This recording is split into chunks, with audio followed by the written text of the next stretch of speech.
In this episode, I will share the 3 ways that you can tackle imposter syndrome to champion women at work.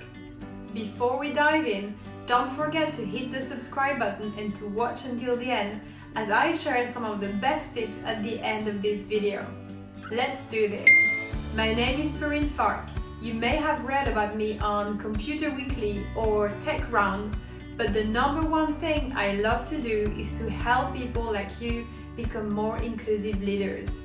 Now, the imposter syndrome is a collection of feelings of inadequacy that persist despite evident success, and 75% of executive women identified having experienced imposter syndrome. Corporate culture exacerbates the problem as imposter syndrome because women are more likely to experience imposter syndrome when they don't see many examples of people who look like them, who are clearly succeeding in leadership. So why does it matter to organizations and what should be done? According to McKinsey, companies in the top quartile for gender diversity on executive teams are 21% more likely to outperform on profitability and 27% more likely to have superior value creation. Here are 3 ways that you can tackle imposter syndrome and become a more inclusive leader. Step number 1, speak about it. Women should speak about their imposter syndrome with a mentor and with their manager if there is trust. Managers and team leaders should normalize imposter syndrome by talking about it in a very casual way to emphasize how common it is. According to Proof Hub, 99.1% prefer a workplace where people identify and discuss issues truthfully and effectively.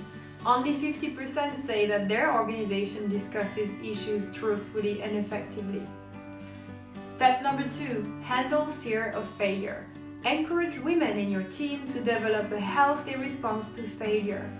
Tell your team that instead of beating themselves up for falling short, they should learn from their mistakes and move on. Invite your team to develop a new internal script and to become aware of the conversation in their own head.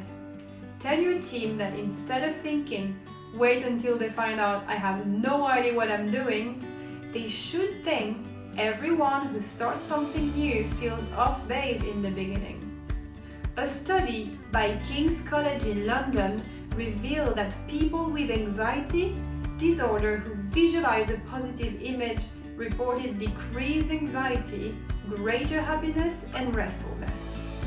Visualizing positive images and adoptive positive self-talk reduces anxiety and self-doubt. Step number 3, embrace new opportunities. Tell your staff not to wait until they feel confident to start putting themselves out there. Courage comes from taking risks. Offer stretch assignments and glamour work to your team, especially women. Don't wait until they are ready because they might never be ready. In her famous TED Talk, Amy Cuddy, a Harvard Business School social psychologist, shared her findings that people who maintain power poses showed a decrease in the stress hormone cortisol and an increase in testosterone, a hormone related to dominance and confidence.